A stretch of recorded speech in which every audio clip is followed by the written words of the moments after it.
Welcome to the IVM Podcast Network. Hey, welcome to Geek Fruit Retcon, where we travel back in time to a previous episode from our inglorious history on the Geek Fruit Podcast. Happy listening, you nerds.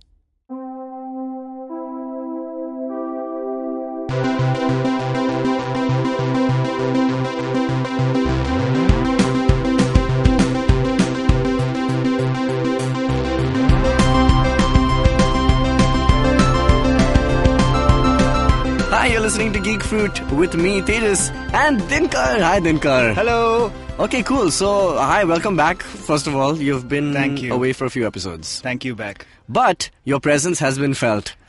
Through electronical mail, I believe. Through electronical mail. Yeah. Last week we did Harry Potter. And because you really wanted to be there, but you couldn't be there, so you sent your points in. And it was like you were there. You were a force ghost in the last episode. I was actually listening to that episode on my way here, and then you called. So it was pretty surreal because you were talking to me on the podcast and on the phone. This is the world we live in. Yes. It's the multiverse. Yeah. So today, unfortunately, Jishnu is not here because he's on some top secret agent work. I don't know, what is he doing? He's at a show, I think. So Jishnu and Dinkar and myself, we're all musicians actually, and because we need to pay rent and stuff, we do that, which funnily enough we do music to survive. Apparently that happens. But this is what we do for fun and what we really actually enjoy doing.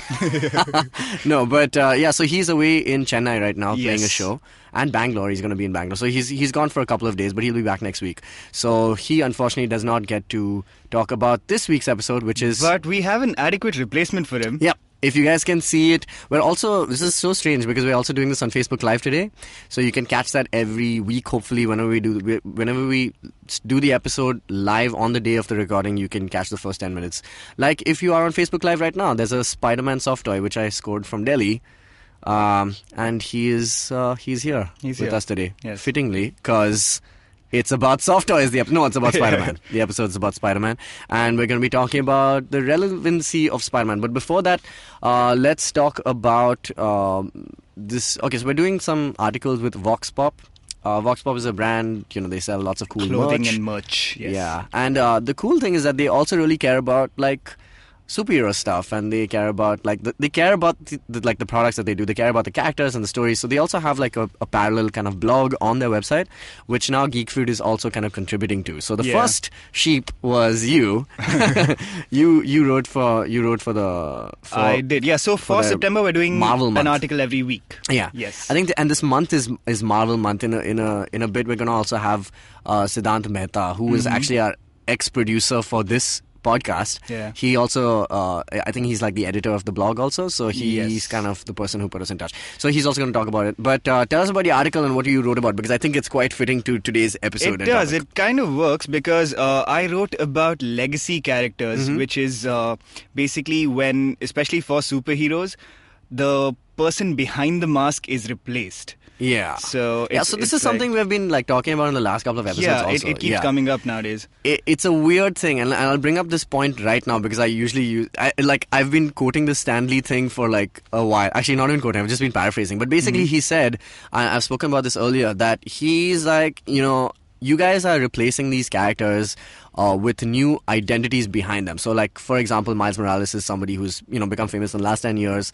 for being the new Spider-Man. And people keep calling him the new Spider-Man, you said. But he's been around for 10 years. But he, and a lot of people have, issues with that, changing the identity because they love their characters so much.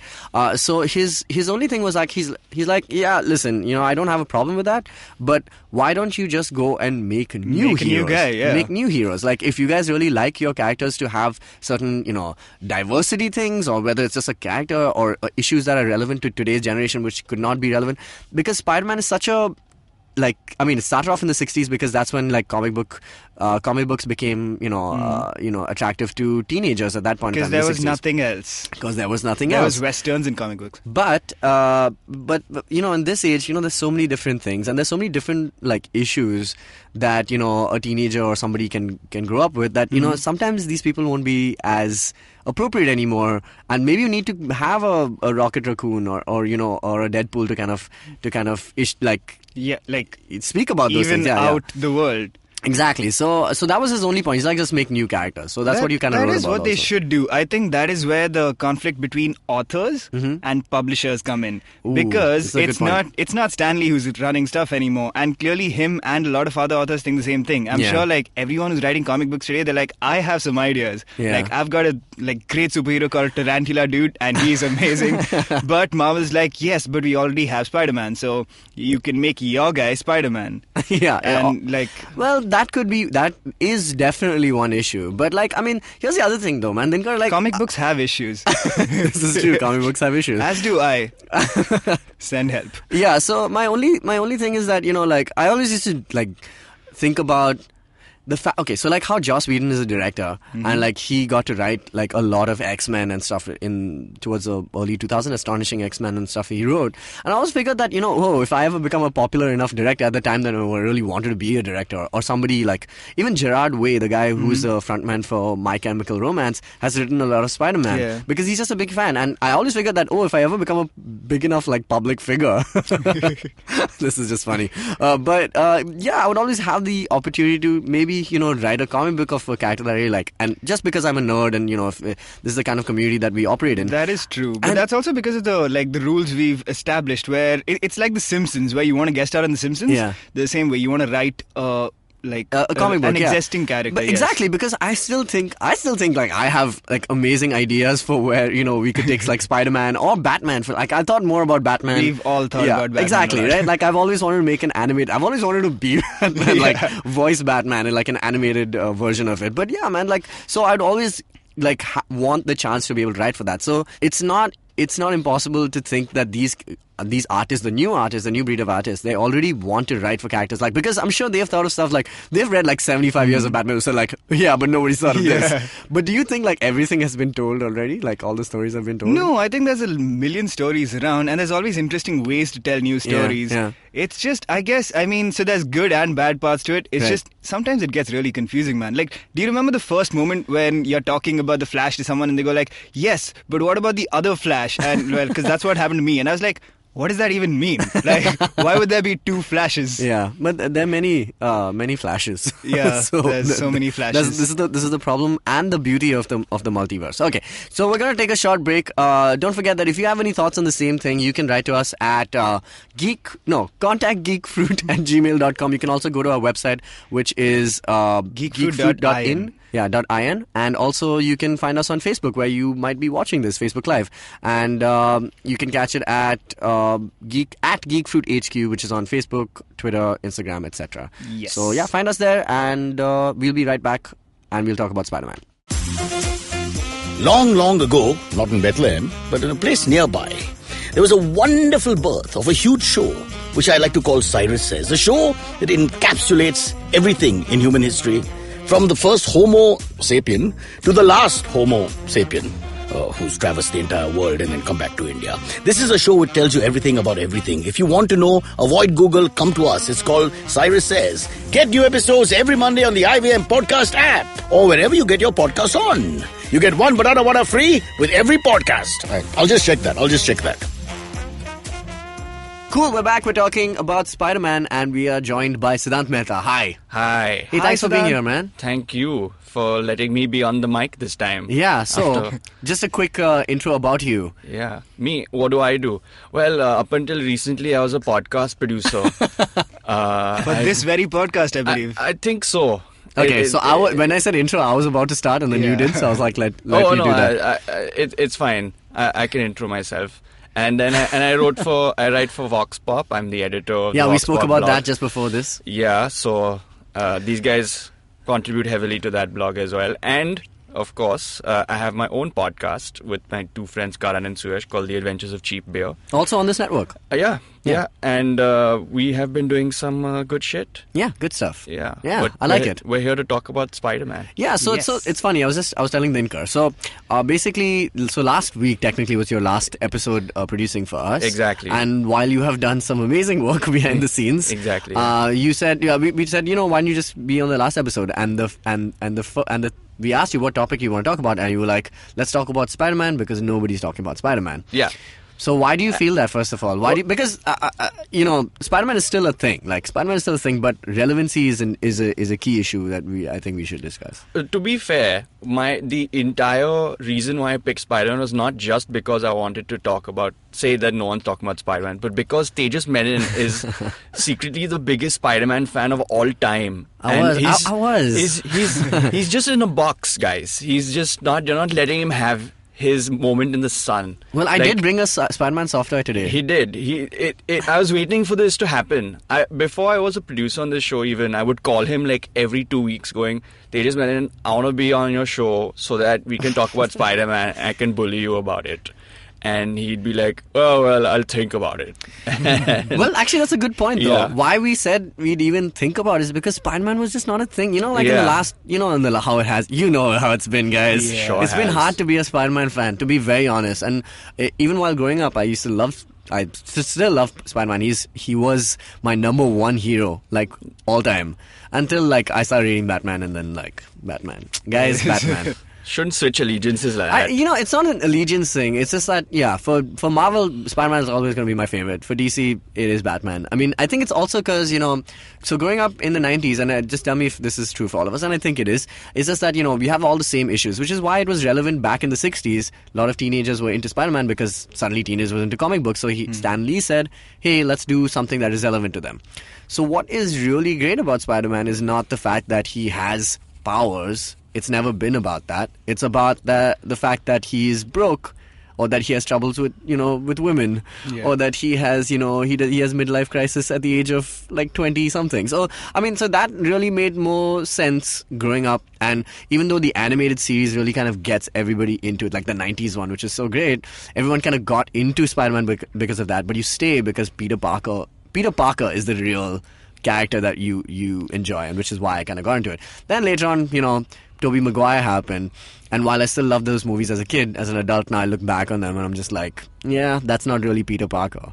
But, Batman, so why I switched, or why I kind of got more into Batman, is because then that became more interesting. The fact that, people every day wear a mask. That's what makes Bruce Wayne Batman interesting to people who we meet and interact with every day. We don't know who the real person is. So that's really what makes that relevant. But at the same time, Peter Parker has just kind of been left by the wayside. So that's what we're going to talk about. Yeah. I mean, to echo some of the points, what you've been talking about in the 90s, actually the thing with Spider-Man in India goes back a lot further. Mm-hmm. The Spider-Man comic strip used to be heavily syndicated in the newspapers. Yeah, even in Dubai. So I grew up there, and it was there in a... It didn't happen with everybody else, first of all. So you'd read a lot of Spider-Man, and the other thing was DD. One of the few cartoons they ever showed on Saturday was Spider-Man and his Amazing Friends. Amazing Friends, right? So Firestar and Iceman, and so a lot of people, even older... Funny that was the lineup, by the way. That was the lineup, yeah. I mean, that was the most goofy cartoon of all. It was goofy, and a lot of memes have been made from it. That is where the Spider-Man memes get there. That post gave me cancer. Yeah, that's exactly. I mean, that's so in India, at least, Spider-Man was really the first guy. If you really think about it. I mean, the golden generation always had Superman because everyone always starts with Superman. There's but I always felt like it was Spider-Man, and it was also all the Lee Falk stuff, which was like Mandrake and the Phantom was that also? Phantom was big in India. That's true, but Mandrake the Magician. Yeah, it's all strip, that shared universe. For sure. Yeah. But there was still more exposure to Spider-Man because of DD. I think that made a big difference. Dinks, what was your Spider-Man intro? Also the animated series and the comic strip. The comic strip was very important for me personally. The thing with the comic strip was because it's like 3 panels every day. When I first started reading it, it is so confusing because they literally it has to continue from the previous thing leading to the next thing, and there's always a next time on Spider-Man thing, and I was like, what does this mean? It became a project for me where I was like, I will read this until I understand what's happening. Continuity, guys. It take a week to finish 2 pages. Exactly. But it's actually interesting now that you mentioned just the fact that it either had so there was one I know which was just the horizontal one, which was just 3 strips, and then they had an extended one which is about 6 panels. The Sunday strip. Sometimes there was a Sunday one, in color. In color, exactly. Yeah. And just funny how they try to tell a story So they have to tell a story in 6 panels. At the same time, they would also have that the first 2 panels. So the first one would be the art, saying this is Spider-Man. The second one would be explaining his origin in like 1 panel, and it was always this shot of him lifting a bus. Yeah, and it was something like that. Yeah, he's like Spider-Man bitten by a radioactive spider can lift a bus. Can lift a bus. Yeah, exactly. Pretty much. They had to do that because in syndication, a lot of the time the first 2 panels are cut off, and you just have like a little text thing that says Spider-Man. Oh, yeah. That's what, like if you look at any 6-panel comic, the first 2 are these like throwaway standalone stories. Yeah. Like, hey, he can lift a bus. By the way, this is what's been happening. Yeah, that's also kind of exactly. that model has been like kind of passed over onto television also with the cold open right now. There was a cartoon which I really enjoyed. Again, it was a Batman cartoon, and it was called Batman the Brave and the Bold. Oh, I love that one. It was hilarious, I love right? that Because it came out at the time where there was no Lego Batman, so there was no sarcastic Batman, but there needed to be an Adam West style tongue-in-cheek Batman to kind of dilute all the dark brooding DC stuff. And this came out that time. Got Diedrich Bader, yeah, to like voice Baker, it, yeah. and basically didn't say anything. Yeah, he was most just of like, the time. Batman. Sounds great. Yeah. And you know, and they followed the same format of like the first 5 minutes of the episode was like just its own independent story. Yeah, and it would just get over, and then the rest of the story starts. It's just random. So I think it goes back. I think this model. So anyway, coming back to Spider-Man. So I mean, something that we've been speaking about is that, you know, Peter Parker, the character himself, he's neurotic, he's paranoid, he was a kind of a klutz and stuff like that. But I think those characteristics, I don't think they kind of resonated with this youth, like our generation. I'm saying not even millennial, so here's, post-millennial. Here's the thing with all of that. I've been trying to dig deep to find a lot of stuff, commentary on Spider-Man and what have you. Right. And usually it's, I found a couple of really nice videos that sum it up beautifully. Right. And in one of them, they did this quote. It was, some people are born great. Yeah. And then there's Superman. Yeah. Some people achieve greatness, and there's Batman. And then some people have greatness thrust upon them. And that's basically Spider-Man. Wow. That's great. Yeah. And you also look at these 3 again. Like Superman is the paragon of virtue. Like he is good. He does things because he's supposed to be good. Well, Batman. I don't know if you've seen the last few movies. But it's still coming from Kansas and all good, right? And Batman is basically some kind of revenge maniac. He's a vengeance. He's a sociopath. He's a force of vengeance, right? Yeah. All of them, Mr. Fantastic, they're all like dude, it's the Brahma Vishnu. Not really, scene, bro. like, because there's a creator, destroyer, Shiva. He's a Shiva. Batman is Shiva, bro. No, but you look at all the origins, like the Fantastic Four and Bruce Banner, are also like people who got powers from scientific experiments. Right. But they were still trying to pursue something. Like Bruce Banner saved that kid. Yeah, Rick Jones. Rick Jones. Yeah. I was going to say Rick James. Rick Jones. Yeah. And the Fantastic Four went for science into space. Science. And it was the family science adventure. But these are scientific ventures of their own, which they went out to like help humanity with. Yeah. They were very noble. This dude went on a field trip and got bitten by a spider. And you know, he wasn't even a hero then. He was a douchebag. Like he went to get money so that he could buy something. But that's because he was... But here's the thing, Tejas. Broke. Here's the thing, okay?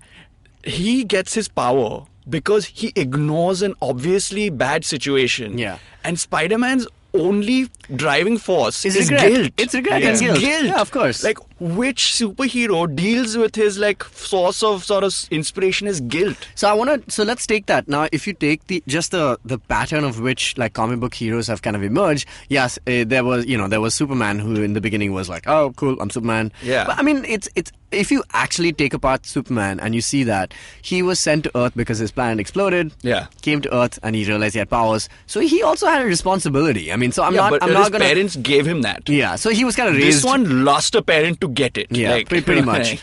And I think the beauty of Peter Parker, I mean, apart from what you're saying, also is that, you know, like I said, it's not been the battles and like, even though he has a great kind of rogues gallery, it's really not about like what villain, how great they were. It's not like a Joker scene where, you know, you need the Joker to kind of bring out the best in. But Spider-Man just generally by himself also, you know, outside the suit, he's always been very, very, you know, it's just been a very attractive character because there's so much to relate to at that point. Now, I'm saying growing up as a kid, when you think that these values, when you think that it's like Superman values, okay, that you are expected to grow up with, but you can't, and that's why you relate to Peter Parker. But now there's the next level of that. We've like fast forwarded into the future, and now you know what the perfect kind of next person is? It's like Jessica Jones, who's somebody who got powers, tried to be a hero, and then said. You know, so that's pretty much it. Like, and like you take Jessica Jones, or take like somebody who the kids can even relate to even more, like Rocket Raccoon or you know, Deadpool, because these people are echoing thoughts that, you know, kids have today. They may not be in the same position at all, but they're thinking all the dark stuff, you know, that these characters are thinking, and that's why they are more relevant today. Like, more people are inclined to watch a Deadpool movie today or a Guardians movie today than a Spider-Man movie today. Okay. But I think that's also circumstance in a way, because of the... I think it's evolution, man. Yeah, but there is something very timeless about Spider-Man, because if you really think about it, Bruce Wayne is a guy who's a billionaire. That's his thing. Yeah. And then he puts on a suit and Batman becomes a real thing. Like, Batman is a character. Yeah. But really, Peter Parker is... There is no such thing as Spider-Man. It's Peter Parker in a suit. Yeah. Yes. You know, that's very different. I think that makes a and it's like everybody else... like, and there's no secondary persona. There is no secondary persona. Well, in a way, the only thing that was there back in the original comics is that, you know, he was a wallflower. You know, he couldn't talk to girls, blah, blah, blah. And he had, you know, he just shy away from public. But when he got on the suit, because he had a mask, he could shoot his mouth off, which is why he... And this is the other thing, right? Everyone says that, why do Spider-Man's villains hate him so much? Yeah, exactly. Okay, they hate him so much because he's bullied all the time in school. Yeah. Then he puts on the thing, and then he gets the power to bully somebody. So he comes up with these horrible jokes or you know, some sort of random play of words that he puts on, or just, you know, just messes with the guy. He could have just beaten him like 3 panels ago, but no, he'll say a thing and then punch him. Like. But I think that's one of the things that made Spider-Man stand out for me when I first started reading it and watching it. Because he has has more personality. Yeah, like he had a more relatable personality, even more than the circumstance. Like, he was broke, I was broke, sure, all of that. But also, I feel like, I mean, if one of us became a superhero, we would be more Spider-Man than like everything. a paragon. So true. Yeah, exactly. So his personality was what resonated most with like everyone watching. And like you said before, Tejas, there is a certain evolution in how we feel superheroes should be now. Even if they're the everyman superhero, they should be able to like make pop culture references and break the fourth wall and stuff like that. But that doesn't mean Spider-Man didn't do that. Yeah. It's just that now we're just waiting for him to do it again in a way that we've never seen before. But how? He's done it 3 times. Is it just me me, or do I just like see this next generation of kids as this really dark generation? Right? I think, but that's the funny bit, because there was nothing light about Spider-Man. Yeah. No, I agree. Like, you were relieved when he got into the suit because he would have fun. Like, the rest of the comic was him getting battered. Yeah. And then once in a while he'd do something cool as Peter Parker and he'd be like, nice, okay, cool. He has a backbone. Exactly. You know, and there's so many things. Like, I just decided to read like a random selection of Spider-Man comics. Yeah. You know, there are so many storylines which are these filler arcs where he's just gone to like catch some guy, and then he finds out some other like third thing about it, or it gets complicated. Yeah. There are times where Spider-Man just goes, you know what? This isn't my problem. I have to go do something. And it just resolves itself. That's a big part of the comics. Like, whenever he would like realize that he's like, oh, I need to do something for Aunt May or something, he's out of there. I'm gone. I gotta go. I was reading like in two issues before that, the web shooter got stuck. Yeah. And this is a criticism people had with the Tobey Maguire character. Yeah, that it was organic. If you take that away, it gives him less like to work with. You know? Yeah, that's true. So he again, there was you can blame James Cameron for that, by the way. Oh yeah, he said make it organic. He's the one who did that. Oh, there you have it. Well, and he couldn't buy webbing. Yeah. So there was he couldn't buy the materials to make the webbing. Yeah. So there was a whole bunch of issues where he just couldn't web anybody. Yeah. Like, sorry, he couldn't web anybody. Like, he would just like he'd just try and jump and catch the guy. Like, he couldn't do anything. A lot of and that's how we were also acquainted with it in the 90s animated series. I mean, Peter Parker was still like like drawn as this like tall guy, but still like kicking the ground, you don't know what to do. Shucks. And stuff. Shucks kind of stuff. Yeah. But I think the big part of it was like he was like, oh my god, when I don't have webbing, like, and so many like critical moments in that show were left hanging literally because he just didn't have webbing. So he'd be like, oh my god, I'm out. He just like falls. I gotta go home. But yeah, I think that's what makes him really endearing. I think that's a really good thing though that they've tried to kind of recapture. So we were going to talk about Civil War a bit because that's the first iteration of Spider-Man in this Marvel cinematic universe. I think one of the good things is that like I was just watching it last night and because it's out on Blu-ray. On Blu-ray, yes. Oh wow, on Blu-ray, guys. That's how I saw it. Yes, on the disc. On the disc, yeah. And one of the cool things is that Robert Downey Jr. is just like Iron Man is just like he's like, so come on, we gotta go. He's like, no, I can't. He's like, why? It's like I got homework. Yeah, exactly. I think that's really endearing, and I think that's really good, and they brought that back. But here's the other thing, though. I mean, here's the thing. I mean, like that's the problem that we are with. In this one scene, you kind of figure it out. Is that Iron Man, who traditionally in the comics was an alcoholic, really dark character, is the cooler person between Peter Parker and Iron Man on screen. But you want to watch more Robert Downey Jr. because he's the cool one and Peter Parker's not? What? Yeah, I know, but that was what really took me by surprise. Marvel actually had to give him a problem. Yeah. Iron Man was so boring for the longest time because they're like, what does this guy do besides make a suit and run around? Like, he's an asshole in the comics. So we have to make him an asshole and we have to give him an alcohol problem. So that we can make him relatable. Because Stanley's whole, like, we need to make him relatable thing kind of fell on deaf ears when Iron Man was happening. That's why he was so unpopular for the longest time. It was only Robert Downey Jr. that really revived him. Yeah, because he's a character now. He is a character after Robert Downey. I still liked Iron Man before that. Yeah, I want to be a hipster here. But you never loved Iron Man. I loved Iron Man in relation, I'll tell you to whom, the Hulk. I think that was my favorite. Like, there was a lot of great 90s arcs, which I used to buy the actual, in Dubai was 3 dirhams. Yeah. And you could buy the actual, issue, which was like, thin and paper and great and stuff. And you could turn a page and not tap a screen. It was great. Yeah, and a lot of those stories were really, really good because obviously these characters work so well in juxtaposition to each other.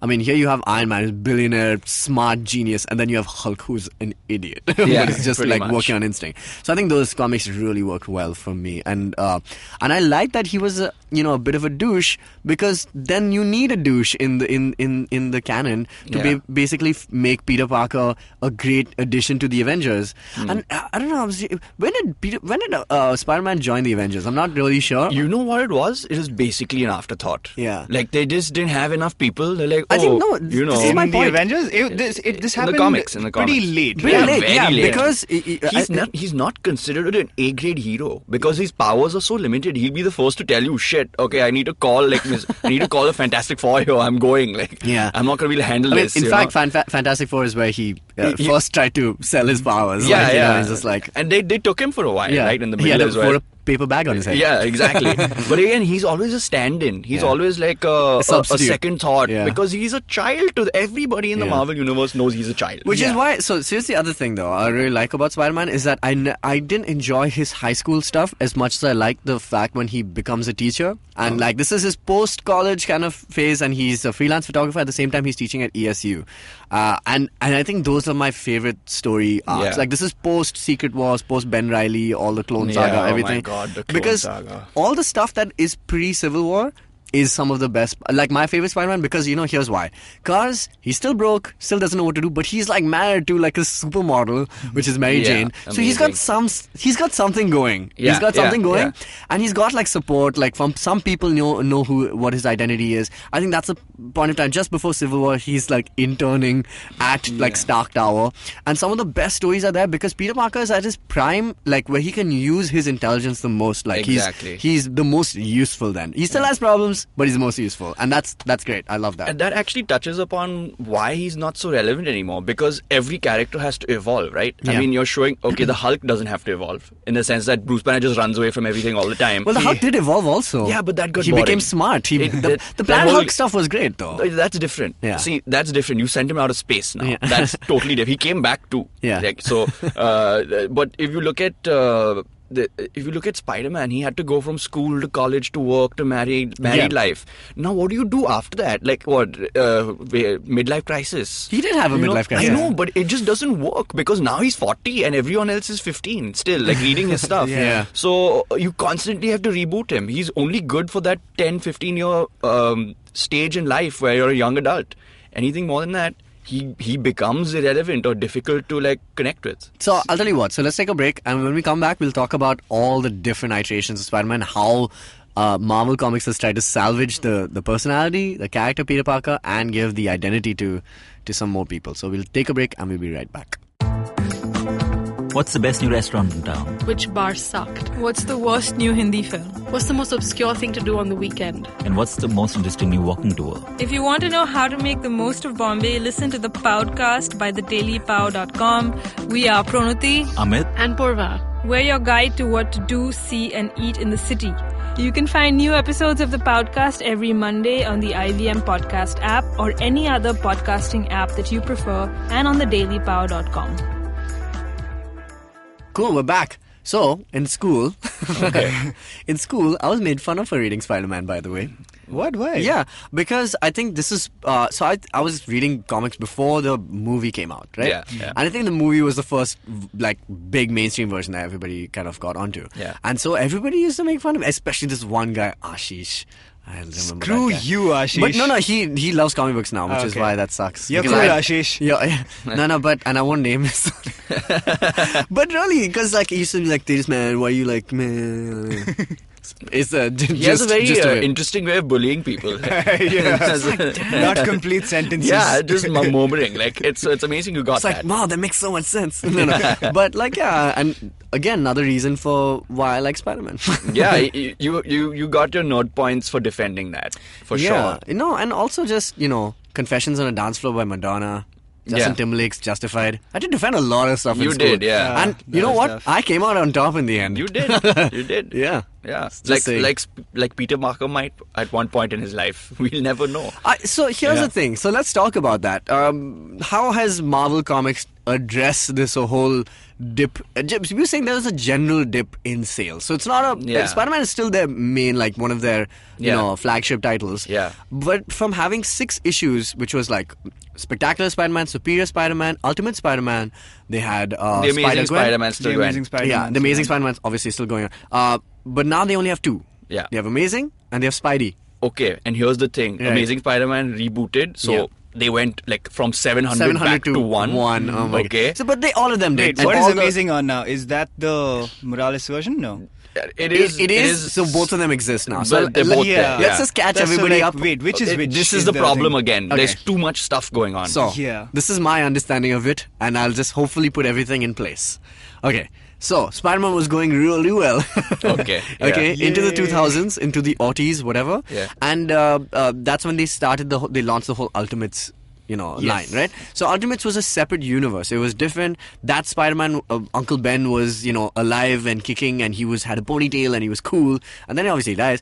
But Spider-Man, instead of being a photographer, he was a nerd, so he worked on the Daily Bugle's website. So it was very modern. Okay, now even now it feels dated though. That whole iteration of I it. still think that was pretty great though. And It was an awesome yeah. series. Yeah, it was great. In fact, that was the first one to kind of reference the Spider-Man movies themselves. Yeah. Because Spider-Man doesn't get a cut of the profits because he's like, you're using my identity and my likeness. He goes on to set and Yeah, stuff. he goes like on the that, set and right? stuff. Yeah. So it's great. That was a great run. Towards the end of it, Spider-Man is tragically killed off, and the powers are then not given, but basically accident-wise also happens.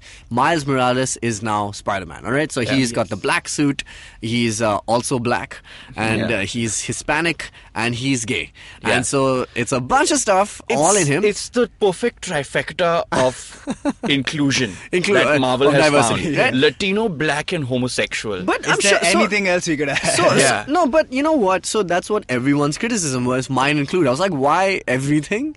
But okay, Okay. last 10 years, he's the most popular Spider-Man today. Right now, he's like he's one of the most like popular kind of iterations of a new character being given a mantle, right? So Miles Morales, because everybody loves him, he's funny, he's cool, he's way cooler and more relevant today than Peter Parker was. Peter Parker is like us. Exactly. It's like an older, like a 30s. We are not cool though. Like, Peter Parker is that generation who's leaving their 20s, who's just like, wow, these kids today are like on Snapchat.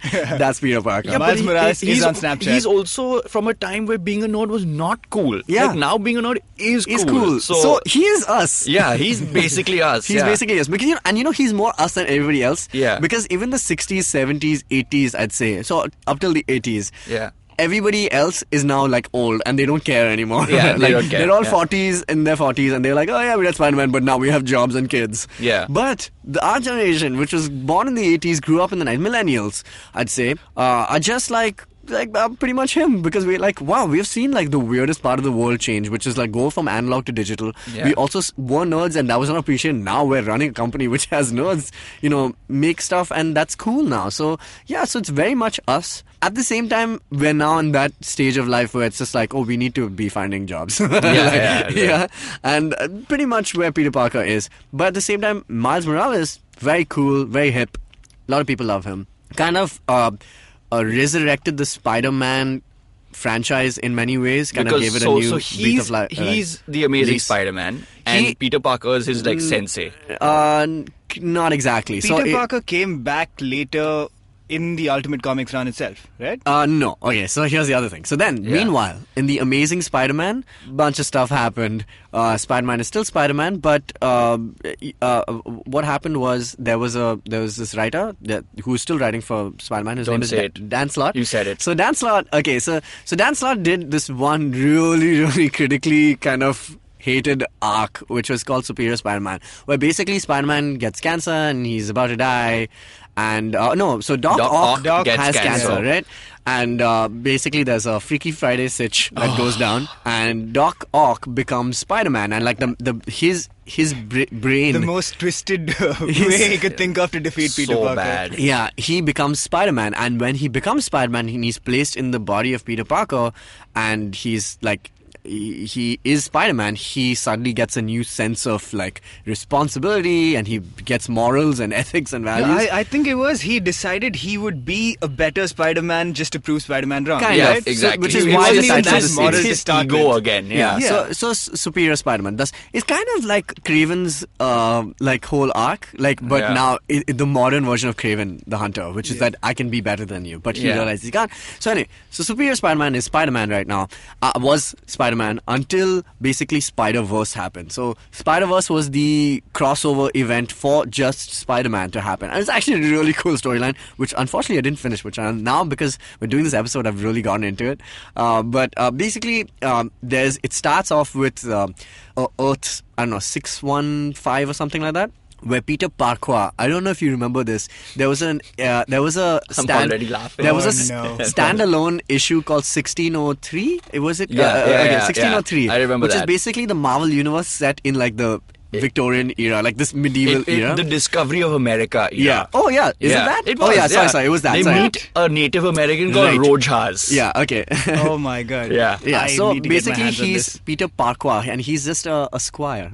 Yeah. And basically, there's Richard Reed. He's the squire to Nicholas Fury. The spy master for the Queen. For the Queen, yeah. So Holy it's this amazing medieval kind of like, this turn of the century thing. And so he doesn't become Spider-Man until the very last page. Like basically a spider bites him, and but basically the entire story is just a bunch of like these Marvel characters, but like seen as this really ancient age kind of way. But like it's really cool, and that character who becomes Peter, like the Spider-Man, only like last 2 pages. So it kind of ends on that he gets bitten and it ends. So that Spider-Man is like. It starts off the story. Spider-Verse starts off with that story, and there's this character called Morlun. Okay, and Morlun is like destroying this Globe Theatre, which is back then, and in London and stuff. And Peter Parker was there to kind of save the day, but he basically removes Peter Parker's life essence, thus killing him. And then he realizes at that point, Mullen just like, all spiders must die. Very much like Valar Morghulis. Nice. So he's like, all spiders must die. And so he goes through the multiverse, killing off Spider-Men, different Spider-Men. Okay, It's really cool. And so Superior Spider-Man kind of finds out about this. Like he also kind of gets pulled into the into the Ultimate Spider-Man verse and all these different verses. And he sees that the same 2 bites on everybody's neck, saying that, oh, somebody's killing off all these guys, we need to do something. And he's just like, oh, cool. It's very shades of Jet Li, the One. Yeah, pretty much. Yeah. So he kind of bands together a bunch of really random spider people. Okay, so there's Spider-Man, who's a Superior Spider-Man. Then there's a Spider Noir, who's a gaslight, that awesome like noir Spider-Man, Detective Spider-Man. Detective Spider-Man. Then there's Spider Gwen, who basically, instead of Peter Parker getting bitten, Gwen Stacy gets it, which is awesome. Really cool. So then there's Spider-Man 2099, Miguel O'Hara. Amazing. And amazing being the operative word. And so finally he meets this guy, Miles Morales. And that's how they kind of decide to kind of defeat Mullen and stuff like that. And because of the events at the end of Spider-Verse is pretty much how Miles Morales kind of gets into the normal canon, which is this amazing Spider-Man universe, which is where we are right now. And surprisingly, Peter Parker is resurrected at the end of it. So where we are right now is that all Spider-Man exists. So they had a bit of a House of M Infinite Crisis moment. They had an Infinite Crisis moment. Did some house cleaning, basically. It was basically to reboot into All New, All Different, which is basically where Peter Parker exists once again, and it's kind of status quo, so everybody can get back into reading Spider-Man. Things like that. So it's usually done as a way for people to kind of get into comics, but it's also a really cool crossover event for people to do, which is what I really want. So you know what's really cool about Spider-Verse? That the Disney's animated 90s Spider-Man is also in it. Yeah. it's really cool. Yeah. It's just really amazing, and like, so that's what I really hope they can do with, like, you know, Spider-Man in the movies. Like at some point, like, to do a Spider-Verse, if they can do Civil War, they must do Spider-Verse. Like, I think it would be really interesting to see Tobey Maguire, like Andrew Garfield. Oh my God! There are enough Spider-Man to do that. There are enough to do that. That's really cool. And I don't know if you guys watched this, but TMNT, like Ninja Turtles, did this. They did this version of it. Like, so basically, they had a moment of the multiverse where the new Nickelodeon Teenage Mutant Ninja Turtles meet the 90s Ninja Turtles, meet the comic book Ninja Turtles, and each one is like, one is in 1D, so one is done like in this comic book form for those guys. But when they enter the Ninja Turtles universe, like the 90s one, it's 2D only, it's 2D animation, and then it becomes like this 3D CGI stuff. It's really cool. So I think that'd be really awesome to do that with Spider-Man, man. Like, that would be really cool. I mean, that's the problem, right? Over the years, so much is accumulated, because even with this franchise, they Marvel treated it with such sort of, it was so complacent. The people that were attached, the projects that were created, stuff like Maximum Carnage, you just read it and it's just throwaway storylines, which you know, you're like, okay, you didn't think about this at all. You don't have a plan for this character, and then he mothballed. It was so predictable. Yeah, I even way back, like, I just think like stuff like Secret Wars and stuff like that, it was like a bit random to throw Spider-Man into the mix, because he was not, I mean, like, it's a cool crossover event, but it's not like necessary for this character to kind of do those things. You need to focus on why he's awesome, right? Yeah, and like a lot of that has got to do with the fact that maybe like addressing some of the issues that we were just talking about, like the fact that, what do you do when kids are cooler than you? Like, you know, like that, it's to sum it up, there's that amazing YouTube comment. It's like, whatever you think you can do, there's already an Asian kid who's 10 years old who can do it 50 times better than you. That's so I think that's really something that they should kind of, and I think they have kind of gotten into that with Miles being there.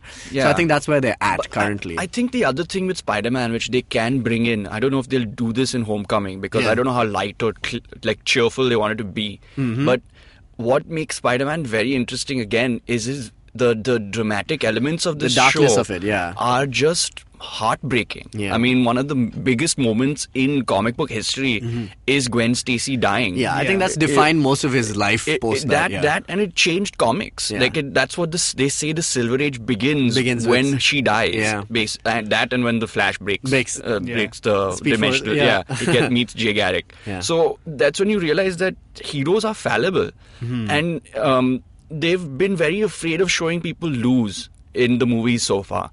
if they can show him lose and do it meaningfully. Yeah. Like they did it with Amazing Spider-Man, but it didn't resonate because of the stories weren't that good. Like it wasn't done well. The characters were not done well. Even though they had good actors, they had cast it very nicely. The cast I thought was the best part of that exactly movie. For sure. And the look and feel was great. I really liked it. I really enjoyed it. Yeah, but the they story really just let it didn't down. come together, right? Because they did too many things with it. Man. Exactly what the comics have been doing. And this is my problem also with movies affecting comic books right now also. You know, like we've spoken about this. The fact that now Robert Downey Jr.'s version of Iron Man is Iron Man in the comics also. But in fact, that's fine, it works. But sometimes like now, because they have to go chronologically with what's happening in the movies, they're kind of also doing that with the comic books. Like they're aging their characters much faster than so this is the thing, right? Yeah. Alan Moore had this quote like a really long time ago. He said, if we look at comic books like we look at movies, we will eventually just see movies that don't move. And that's the problem. I am a firm believer of mediums being their own thing. There's a lot going to be lost when you transfer something from medium to medium, from book to movie, movie to comic book to movie. Like you will lose a lot of things. So comic book movies should be comic book movies. You know? Yeah, they should do their own thing. We should not measure them according to the things that movies are measured according to. Here's what's happened though. Like for example, and this is the negative. This is the really dark side of all of it. Is that the fact that X-Men was the property that is owned by Fox and it's not owned by Marvel. Marvel stopped doing stuff, stopped distributing stuff in the wake of their films. It's almost like a spiteful move, which sucks. It's like an embargo on the X-Men. But you can't, and that's just makes them the X-Men even more. Just the outcasts as usual. Yeah. But that's my point. That I don't think that they should try and keep in the movies. It's fine, they've rebooted him to kind of make this, but now the fact that they're trying to do that. And they did that already with Ultimate Spider-Man. That made Iron Man the mentor of of Spider-Man. But actually, their age difference is not that much in the comics, man. He's 30 and he's 40. That's all that it was. Yeah. But now, because of that, they've kind of increased that gap. They've kind of gone with Ultimates. It's bad, man. I want them to be separate. I really do want them to be separate. I always think about The Simpsons that way. They've had how many seasons? 27 seasons? Yeah. Even if you every episode of Simpsons is literally, I just think of it as one day. Yeah. It's all non sequitur. It's all on its own for sure. Because it's just status quo back to the end of the the episode. It just except Flanders' wife. It's true. Gwen was a decision that stuck. Exactly. And Santa's little helper. But that's so cool, man. That they keep the things in Spider-Man's world affect him and they stay that way. Very few things change. Uncle Ben doesn't come back. That cannot, because the moment you mess with that thing that people they say tried about, that. No one ever dies in comics except Uncle Ben. He's gone. But even Gwen Stacy's gone, Captain Stacy's gone. Everyone that touches Spider-Man is gone. And that's what I mean. The dramatic power of things that affect Spider-Man and inform the character basically. I think that's actually one of the true testaments of Spider-Man is that he's the character who basically has who tries the hardest but fails the most. Exactly. I was reading in the top 10 characters of the most tragic characters, Spider-Man is I think he's number 2, and I think Daredevil is number something like that. Daredevil, everyone dies or does heroin and dies. So he's that really dark. That's horrible. Daredevil is where the pathos lies. It's the end of that. Because he's got this whole life and death scene going on anyway with this whole Christian church symbology. But it's guilt again. It's all guilt. Pretty much. I don't know why. But Spider-Man is if we had to go through something like that, and I think that's what makes him the best. And that is what they need to tap in again. So I agree with you. So just to kind of round off this thing, I'm just really hoping that Homecoming has this really cheery vibe. But it has to be stricken with something really bad. And just for the sake of the own, for the character to kind of really live up to its to his potential. Do you remember that? Not U571. I don't know why I'm thinking of that. U11. I don't know what it is. It's that moment where he's in the comics where he's crushed between by all this debris. And he literally he's stuck there and he's just I don't know how am I going to get out of this? And then he puts it all together. He just has to, and literally the whole comic is him thinking about his life. And him thinking about You're talking about Happy Birthday Spider-Man. Happy Birthday, Peter Parker. Happy Birthday. No, so Happy Birthday is when he revisits. He revisits that. That moment. Yeah. It's a great Doctor Strange moment. Man, so good. So good. Sorry, Dinkar. So there's this. Explain. So this great arc which happened. I think that was the last good comic I've read of Spider-Man. But basically paraphrase it. On it's just like this really weird moment in his life where he has to kind of, I can't remember what it was, but he has to stop something from happening. Yada yada yada. Yeah. And because of that, but before that, he was all like doubtful. Should I continue? Yeah. Should I continue as Spider-Man? And it's my birthday, and I haven't achieved anything. Yeah, it's just like a crisis moment, like existential moment. He's had many. His favorite. Yeah.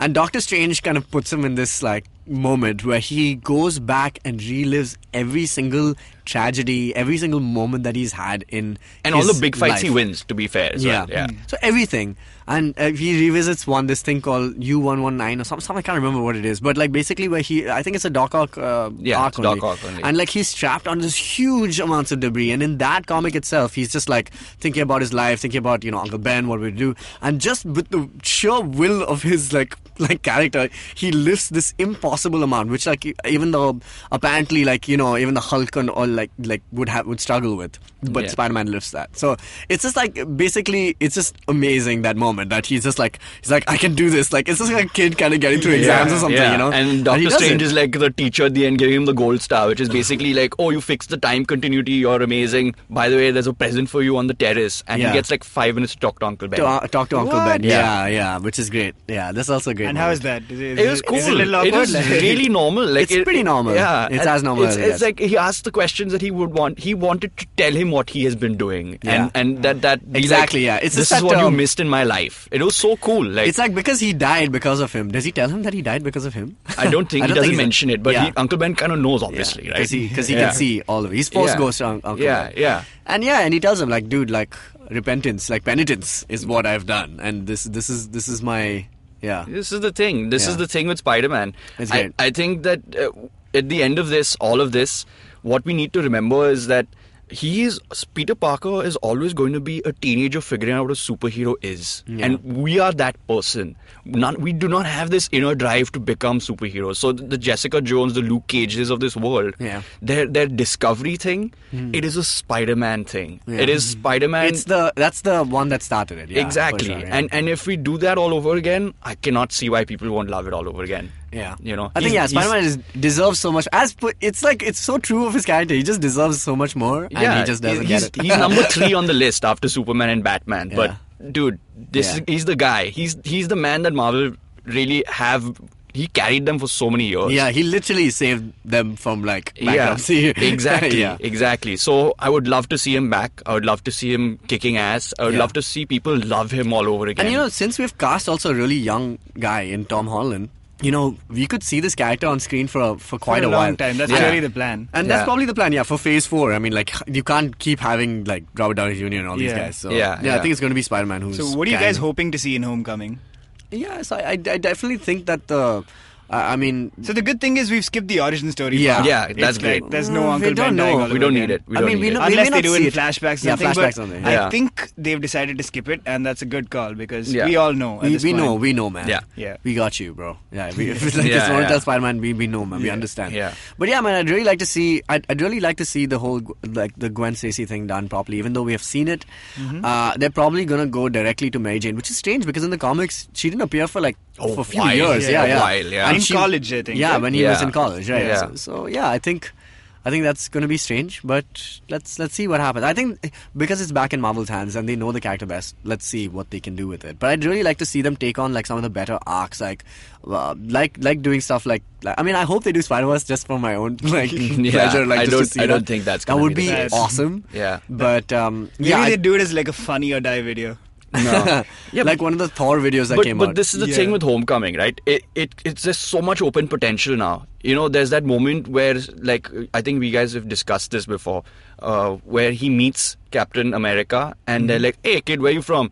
Queens. He's like, oh, Brooklyn. That was the best. And you know what? we know his neighborhood. He lives in Forest Hills in Queens. Yeah, he does, let him live there. Yeah. Like, I want to see him do that. It's been so long. Like, in the comics, they never addressed the geography of New York because it wasn't this big thing back then. But now it's a thing. Like, now you have Harlem, you have Hell's you have Kitchen. Luke Cage, you have all these guys. So go to Forest Hills, guys. Like, that's where Spider-Man lives. Like, you can find him there clearly. Midtown High. Yeah, so he can go. He can do all that. He can go to school again. He can do all these things. And I want to see him just have fun with, like, I want to see everyone have fun with Spider-Man again, not be burdened by it. Yeah, this is true. So that's what I would like to see. It'd be great. Dinks, what about you? I think I'm pretty much along the same lines. In the Spider-Man part of Civil War, I don't know, I felt like that did happen. It kind of stands out because like suddenly you've got like a pop track playing, you're looking at buildings in New York. Yeah. So I think they're probably going along with something very similar to what you're looking at. He lives in an apartment, live in a real city as compared to like the Avengers, even though it's set in the real world and stuff. It hasn't felt like that in a long time. Yeah, this is true. Yeah. Whereas I mean, this something that the like Netflix shows do really well. Yeah, exactly. So maybe it's going more in that zone of like, this is a guy. Man. Yeah. Like, it's a guy before he's anything else. Yeah. Yeah, and Homecoming, just, the word Homecoming also, I mean, means like so much because, they've got the character back. They've also, it may relate to a actual prom scene in the movie, which would be great. I would love to see like this prom thing happening at the same time. Like, he has to make it for prom, but he's also fighting like the Vulture. Yeah. That would be awesome. Yeah. That would be great. That would be fun. Yeah. High school problems. Even like the logo, like when I first saw that, I was like, this is going to be good. Yeah, it's going to be It fun. just looks fun. Yeah. But I mean, I still miss my 30s Spider-Man because that's where I am at also. So. I mean, I wish they'd make the comic of the movie out of the comic that I brought today. Yeah. Spider-Man Blue, which is great. It's a love triangle. Yeah. It's featuring Peter Parker, Gwen Stacy, and Mary Jane. Except Gwen Stacy is dead. Well, thanks for spoilers, Tejas. Yeah, but so I think there's so much potential. Like, they can do that in the next Spider-Man movie. There's so many great stories to tap from, which they've only taken like a little bit. Yeah, and then adapt them for the movie universe. Yeah. They can't do it exactly. I mean, but yeah, I'd love to see all of that happen. All right, cool. So that's our episode. You guys can write in about Spider-Man, Sonic, Spider-Gwen, anything that you want, which is in the Nerd universe, including, for one time only, USS Indianapolis, starring Nick Cage. Let us know. Contact geekfruit@gmail.com. And thank you, Sid, man, for producing all the episodes all up until now. And, thank you for making us do our job better. I mean, I love it here. Geek Fruit is Bay, dude. Bay, yeah. So we'll probably have you on the show like for different episodes. Yeah, just let me know. Time and place. Yeah.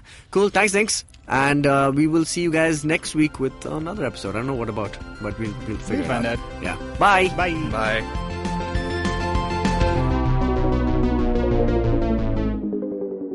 So I know a lot of nerds react excessively when they hear the abbreviation D&D. But for a change, I'm not talking about Dungeons and Dragons, but in fact, drinks and destinations. Yes, that's right, nerd. You can learn about wines and spirits and the places they come from via hosts Rojita and Samira. Catch Drinks and Destinations anywhere you listen to podcasts, iTunes, Stitcher, or even the IVM podcast app. Excuse me भैया, excuse me. बोलिए madam. Menu में क्या है? Menu में scene unseen है, podcast है, on course है, Cyrus है, made in India, rediscovery project, empowering series, sex wax है, आईवीएम लाइक्स है, सिंप्लीफाइड है, कीपिंग इट क्वियर है, ड्रिंक्स एंड डेस्टिनेशंस है, माय नेबर जकरबर्ग है और द फैन गराज है। आपको क्या चाहिए? एक बार रिपीट कर देंगे क्या? रिपीट नहीं करता हम। आप जाओ ivmpodcast.com पे और सुनो ये सब, या फिर डाउनलोड करो उनका ऐप, सब आपकी उंगलियों पे।